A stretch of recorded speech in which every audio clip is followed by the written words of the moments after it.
When the kids first came, they were a bit reserved, and I remember being in the kitchen and I was baking, and some music came on, and I got the kids up and started dancing with them in the kitchen, and the looks on their faces, it was just gleeful. They thought it was amazing that we were, you know, we had cake mix all over the counter and we were dancing to loud 80s music, and it was just a wonderful moment.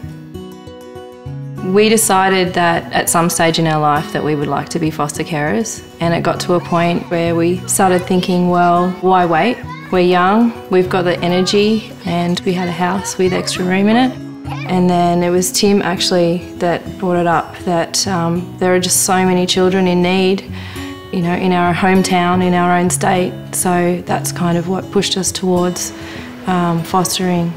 I guess the role of a foster parent is just to be there for the young people that come into their life, to support them, to make them feel as normal as they can, you know, to provide them with the things that they haven't had, to provide them with stability and for love, and for those just to meet their needs. And yeah, I think it's really important to connect the kids and to have them feel like they're part of a community. When a child comes into care, there's obviously a past, and you know, a lot of that can have serious trauma effect on children, and each child carries that trauma differently. But yeah, there can be some behavioural problems, or there can be the challenge that they just don't have any confidence in themselves, and they just need somebody there to look out for them and boost them. And over time, trust is something that's built, and we show that through our lives, the way that we back the kids up and we're there to support them. And a big challenge for us has been to find ways in which they understand that they're not going to be let down again, and that they know that we're there for the long haul.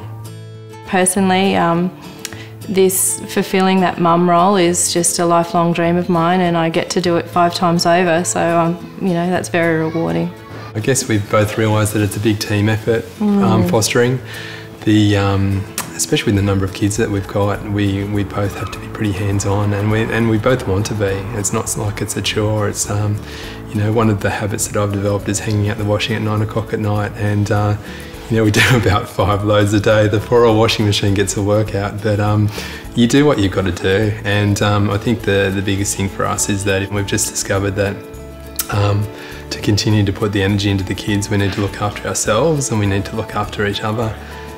There's many different ways that you can help children who are in care, and it doesn't have to be long term, it could be short term, or it could be respite, which is just a weekend. So we've had people approach us on the precipice of not knowing what to do, and we've just suggested to them, if it's something that they think that they might like to do, is maybe trying to do the respite where it's just the weekend a month, and getting an idea of what it's like and how a child may work into their family. CareSouth have been really supportive through the whole process, especially as young parents coming in, and the steep learning curve that we were on as we took on the role of foster caring, to have caseworkers and to have managers that would always be there at the end of the phone, and just to come and sit and to meet with us and to work through it. Being a carer has changed us for the better in so many ways, and as relationships build and you see the growth in these young people, you start to get a real sense of purpose and reason behind it. Every child, no matter how old they are, deserve to have that sense of belonging and that belief in them. I think it's a real realisation that you're making a difference, that you're impacting on someone's life, and that you're providing opportunity. You see the growth in these guys and the growth that's occurred over the years that we've known these young people. It's been pretty amazing.